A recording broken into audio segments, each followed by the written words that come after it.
पर जब जीवन में दुख आए तो हम विचलित हो जाते हैं, भयभीत हो जाते हैं। तनाव परिवारों में आज इसीलिए बढ़ रहा है। दुख आए तो आपस में बैठ करके चर्चा नहीं करते, बल्कि बाहर वालों से चर्चाएं कर लेते हैं। मैं निवेदन कर दूं, जब शिकायत आपको परिवारों में हो तो खामोशी से अच्छी है शिकायतें, क्योंकि शिकायतें कर लेने से बात का समाधान हो जाता है। और खामोशियां बढ़ते बढ़ते एक दिन इतनी घातक बन जाती है कि फिर उसका फायदा कोई तीसरा उठा करके चला जाता है। यही सत्संग के माध्यम से मैं आपको कहना चाहूँ, ये जितनी धर्म के नाम पर आज दुकानें खुल रही है ना, ये जितने बाबा हैं, आधे तो जेल में पहुंच चुके हैं, कुछ का धीरे धीरे नंबर आ जाएगा। ये सब, ये जो तीसरा होता है ना, ये तीसरे हैं। किस प्रकार से इनको मैं क्या उपाधि दिया करती हूँ। जब हम छोटे थे तो हमने दूसरी क्लास में एक कहानी पढ़ी थी, आपने पढ़ी होगी या सुनी होगी। कहते हैं एक घर में दो बिल्लियां रहती थी, पढ़ी है ना, याद आ गई बहनों को। और बिल्लियों में बड़ा प्रेम था। एक दिन उनको कहीं से एक रोटी मिली, दोनों ने आधी आधी रोटी करी, पर पता नहीं क्या हुआ, अचानक एक बिल्ली को लगा कि रोटी दूसरी बिल्ली के पास जो टुकड़ा है वो बड़ा है। उसने कह दिया तेरा टुकड़ा बड़ा है, पर वो भी नहीं मानी। उसका भी दिमाग घुमा हुआ था, ये नहीं कहा कोई बात नहीं तू ये ले ले, बोली नहीं मेरा बड़ा नहीं।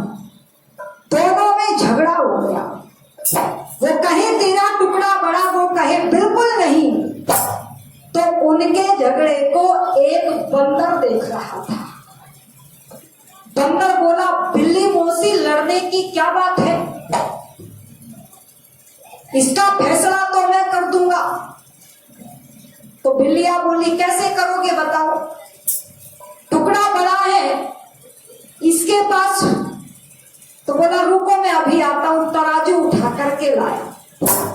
दोनों पलड़ों में रोटी का एक एक टुकड़ा रख दिया। वास्तव में एक टुकड़ा बड़ा था, वो झुका। जब झुका तो बंदर ने उसमें से टुकड़ा तोड़ा और तोड़ करके खा गया। अब इधर वाला झुक गया, अब उधर से तोड़ा फिर खा लिया, इधर वाला झुक गया, क्योंकि अनुपात में टुकड़ा तोड़ा नहीं गया। ऐसे टुकड़ा तोड़ तोड़ करके खाते खाते बंदर ने पूरी रोटी ही समाप्त कर दी। अब दोनों बिल्लियां एक दूसरे के मुंह की तरफ देखती रह गई। और हमें इस कहानी से शिक्षा मिलती है कि जो हमारे पास था, अगर सहमति से उसमें संतुष्टि हो जाती तो आज तीसरा बंदर रोटी खा करके आराम से निकलने वाला नहीं। परिवारों में मन मुटाव हो जाता है, लेकिन जब मन मुटाव होता है, बच्चों को माता पिता से शिकायत, माता पिता को बच्चों से शिकायत, पति को पत्नी से शिकायत, पत्नी को पति से शिकायत, तो याद रखना उन शिकायतों को लेकर के तीसरे के पास नहीं जाना। ये दुकानें धर्म के नाम पर इसीलिए खुल रही है, अपने परिवार के लोगों को छोड़ करके, बूढ़ी बूढ़ी माताएं, क्योंकि बहू से बनती नहीं है। बहू तो ऐसे दिखे जैसे पाकिस्तान का कोई आतंकवादी दिख गया हो, ऐसे घर में बहू दिखाई देती है। बहू से बात नहीं करना चाहती, बहू के पास काम भी नहीं करना चाहती, पर घुटनों से चला नहीं जाता। और फिर भी 15 दिन जाकर के आसाराम के आलू खोदने में जरा भी देरी नहीं लगा। मैं कहा करती हूँ, खैर तुम तो सारी बढ़िया वाली बैठी होगी, तुमने तो आलू वालू नहीं खोदे होंगे वहां जाकर, आसाराम के नहीं किसी और के भी नहीं खोदे होंगे। पर मैं कहा करती हूँ, और माताओं की चर्चा कर रही हूँ, ये बहनें जितना काम उन डेरों में करती है उससे आधा काम अपने घर में कर ले, तो बताइए झगड़ा होगा क्या? होगा झगड़ा, पर घर में काम नहीं करना। और कम आजकल की बहुएं भी नहीं है, बहुएं भी सोचती है सारी जिम्मेदारी सास पर ही पड़ी रहे, मैं भी किसी काम को करना नहीं चाहती।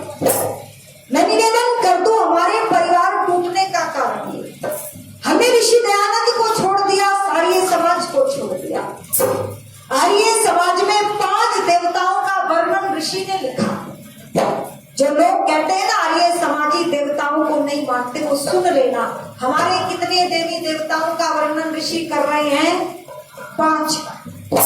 सबसे पहले नंबर पर हमारी देवी है हमारी माँ। किसको बताया? सबसे पहली माँ देवी किसको बताया? जरा बहनें बोलेंगी एक बार। माँ को बताया।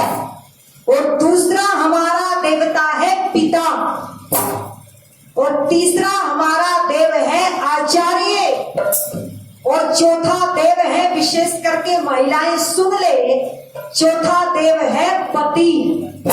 कौन बता दिया? पति। पर मेरे ऋषि दयानंद की विशेषता सुनना, पति परमेश्वर होता है, ये तो बचपन से सुना होगा ना बहनों, सब कहते हैं। पर कमाल कर दिया दयानंद ने, चौथा देव पति को बताया। पति परमेश्वर है, पति देव है। परवाने ऋषि तूने कहा घर में 5वें नंबर पर अगर कोई देवी है तो वह पत्नी है। ये स्थान किसने दिलाया है? ऋषि दयानंद। आपको देवी बताया है, देवी। क्या किसी अन्य बाबा ने आपको देवी कहा? राम रहीम ने देवी कहा, रामपाल ने देवी कहा, दिल्ली में वीरेंद्र पकड़ा गया था उसने देवी कहा। अगर देवी कहता तो गुफाओं में अस्मिताएं नहीं लुट रहा होता। अरे देवियों का शोषण नहीं होता, देवियों की तो पूजा की जाती है, और पूजा करवाई है ऋषि दयानंद ने, वरना यहाँ पर शोषण हो रहा था। मैं निवेदन कर दूं, जिस आर्य समाज में पत्नी को देवी कहा, उस आर्य समाज में महिलाएं माताएं आने को तैयार नहीं होती। और जहाँ पर अपमान होता है, मेहनत करवाई जाती है, आलू खुदवाए जाते हैं, पेड़ निरवाए जाते हैं, ईंट बजरी सीमेंट तसलों में भर भर करके ढुआया जाता है, वहां पर एक साथ 3,000 महिलाएं पहुंच जाती हैं, और 15-20 दिन से पहले वापस लौट करके नहीं आती। और एक ये कैसे? वैसे तो ये कहते हैं इनकी पत्नी बिना इनसे पूछे मायके जाने की हिम्मत नहीं रखती।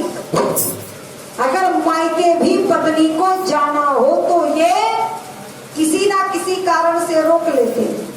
तो जब गांव से कस्बे से भरी भरी ट्रॉलियां ट्रैक्टर जोड़ करके महिलाएं डेरों में जाती है, तब ये अपना पति धर्म क्यों नहीं निभाते? ये उनको कैसे नहीं रोक पाते?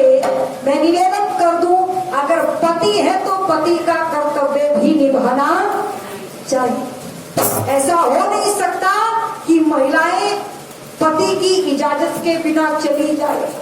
ये भी सोचते बढ़िया 15 दिन का खर्चा बचेगा। खैर इधर ये तो सारे बढ़िया बैठे हैं, क्यों? क्योंकि तुम जाती नहीं हो। मैं निवेदन कर दूं आपके बीच में, आइए समझे, पति जब ऋषि दयानंद के सत्संग में जाए तो पत्नी को साथ लेकर के चले, वरना अकेले चले जाते हैं तो क्या होती है, कई बार गड़बड़ हो जाती है। हमने कहा पति पत्नी में झगड़ा हो जाए तो किसी अदालत की जरूरत नहीं है, किसी कोर्ट की जरूरत नहीं है, किसी पंचायत की जरूरत नहीं है, बस आपस में आदत डाल लो दोनों एक दूसरे को नमस्ते करने की, शुभ उठो तो दोनों नमस्ते किया करो, और शाम को जब सो तो तब भी नमस्ते किया करो। झगड़ा अगर हो भी जाए तो आदत नहीं छूटेगी, नमस्ते करोगे फिर हंसी छूट जाएगी, झगड़ा समाप्त हो जाएगा। हमने कहा पति को भी पत्नी को नमस्ते कर लेनी चाहिए। ऐसा नहीं है कि पत्नी छोटी है, छोटी नहीं है, बराबर है दोनों। अगर पत्नी को क्रोध है, कोई बात हो गई तो पति को नमस्ते कर लेनी चाहिए। अब एक भाई साहब हमारी बात सुन रहे थे। अब रात्रि में कार्यक्रम हो रहा था, 12 बजे समाप्त हुआ। अब ये अकेला वैसे आया था, पहुंचा अपने घर और दरवाजे की कुंडी खटकाई। ये इसकी पत्नी सोई पड़ी थी। ये आधी अधूरी नींद में उठ करके आई। गुस्सा तो इसको तभी आ गया, बीच में उठना पड़ गया। पर जब इसने दरवाजा खोला तो इस भाई साहब को हमारी बात याद आई। बोले पति को भी पत्नी को नमस्ते कर लेनी चाहिए। ये दरवाजा खुलते ही हाथ जोड़ करके बोला देवी जी नमस्ते। अब ये झुंझला करके बोली मत्था मारने को वही मिली थी क्या, कोई और नहीं थी। ना तो खुद सोता है ना सोने देता है, आराम से पढ़कर सो जा। अच्छा अगर पत्नी को साथ लेकर के आता तो ऐसा उत्तर मिलता क्या, नहीं मिलता। मैं निवेदन कर दूं आपके बीच में, आइए आज हम भ्रमित हैं और स्वर्ग ढूंढ रहे हैं। स्वर्ग क्यों बहनों, स्वर्ग में जाना चाहती हो या नरक में जाना चाहती हो? बोल दो, डरो मत। स्वर्ग में जाएंगी ये तो सारी। और मैं कहूँ आपसे, मैं आपको स्वर्ग लेकर के चलती हूँ तो चलोगी, पर स्वर्ग में जाने के लिए तो मरना पड़ता है। बताओ कौन कौन सी तैयार हो?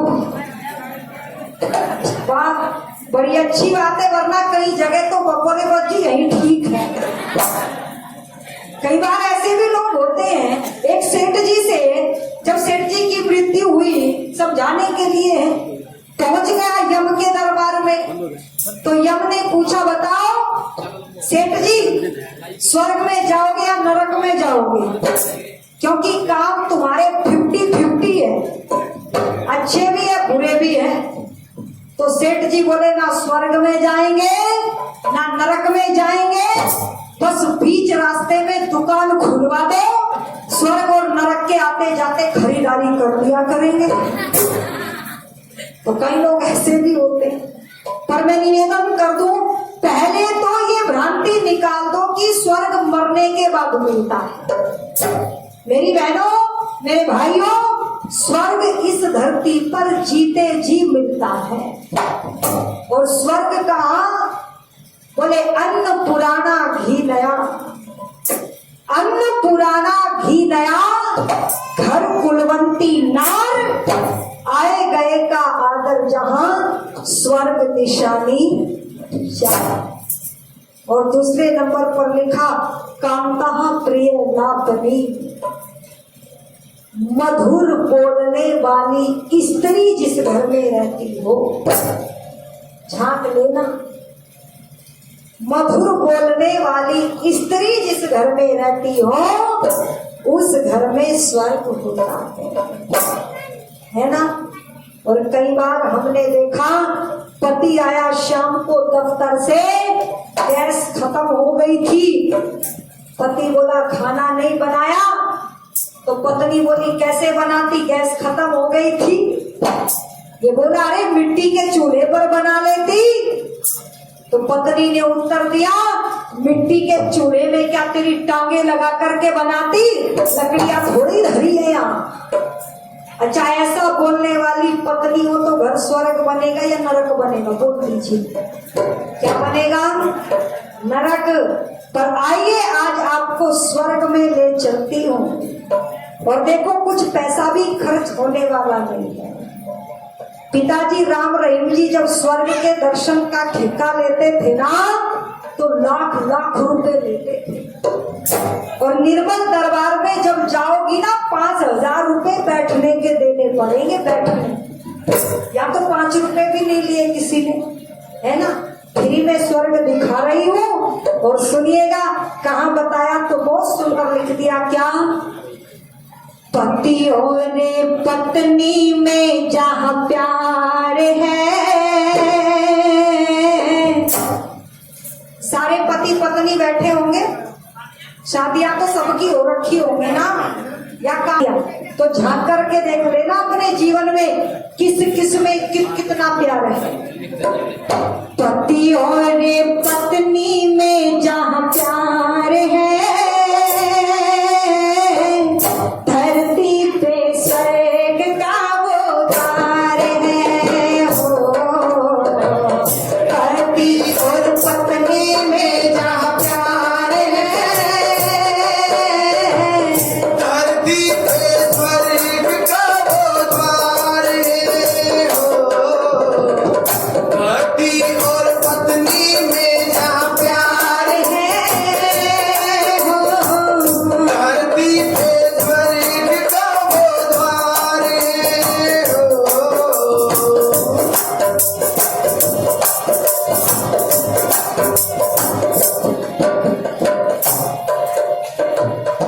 स्वर्ग है स्वर्ग है दुख का जहाँ अंत है, हर दम रहता वहाँ पसंद है। हो स्वर्ग है सुख का जहाँ अंत है, हर दम रहता वहाँ पसंद है। आए अतिथि का सत्कार है,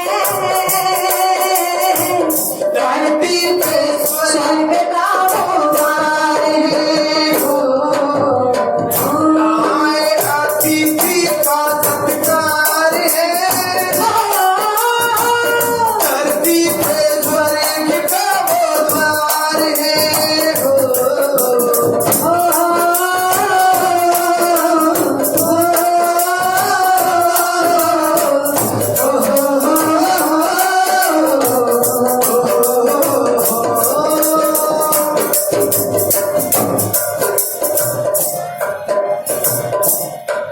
और दूसरे नंबर पर लिखा, जिस घर में माता पिता की सेवा होती है वहां पर स्वर्ग होता है।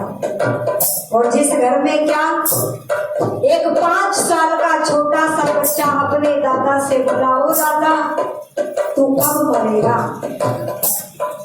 दादा ने सोचा बच्चा है मजाक कर रहा है, हंस करके बोला तुझे बड़ी जल्दी है मेरे मरने की। क्यों? तो बोला मुझे जल्दी नहीं है, मम्मी पापा से कह रही थी पता नहीं बुढ़ा कब मरेगा, ये कमरा खाली हो जाता 2000 किराए पे चढ़ जाता। मैं निवेदन कर दो, ऐसे घरों में स्वर्ग की उम्मीद नहीं रख लेना, बल्कि क्या लिखा, भक्तों की सेवा प्रेम बच्चों से, महंगे घड़ियों रेशम के लच्छों से। हो भक्तों की सेवा प्रेम बच्चों से, महंगे घड़ियों रेशम के लच्छों से। हो सार की पतिया में बाहर है, धरती पे स्वर्ग का वो द्वार है। हो पखिया में बाहर है, धरती पे स्वर्ग का वो द्वार है।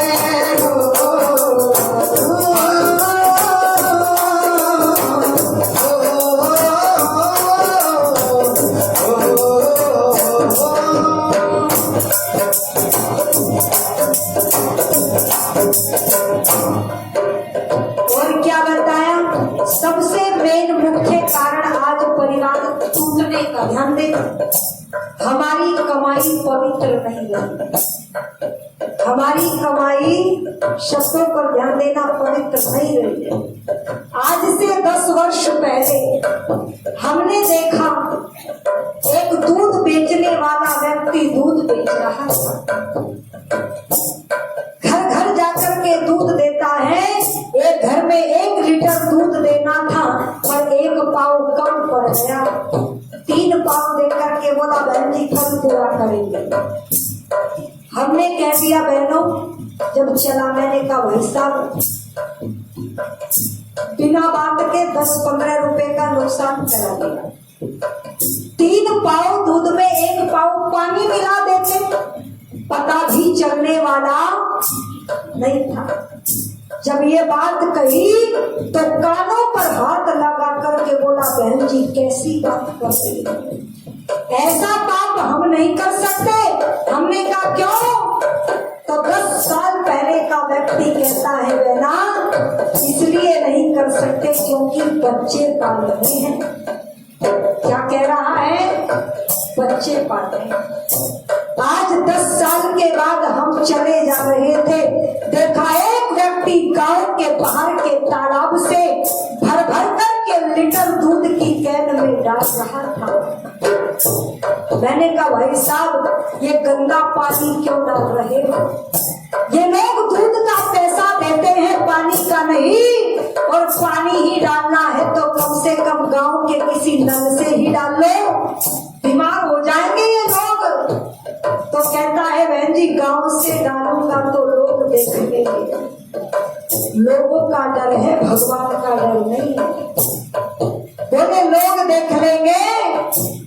मैंने कहा भाई साहब जब लोगों से डरते हो तो फिर ऐसा काम करते ही क्यों? तो पता है क्या उत्तर दिया? बोले बहन जी क्या करें, मजबूरी है, बच्चे पालने। अरे शब्द वही है, भाव बदल गए। आज से पहले का व्यक्ति भी बच्चे ही पालता था, आज भी लोग बच्चे ही पाल रहे हैं। और पूछना इन बुजुर्गों से इनके बच्चे कितने होते थे?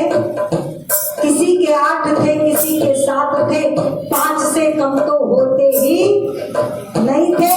पर ये उनको पालने के लिए भी पाप। और आज कितने बच्चे हैं भाई साहब? क्यों बहनों?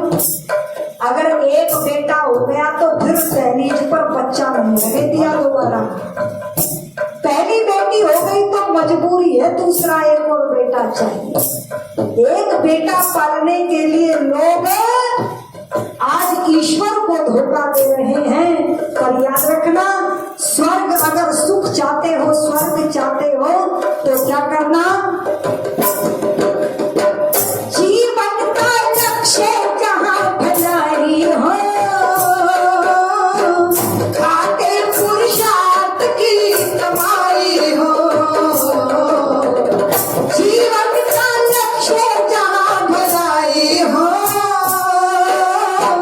खाते पुरुषार्थ की कमाई हो। छल और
क्या ऐसे परिवार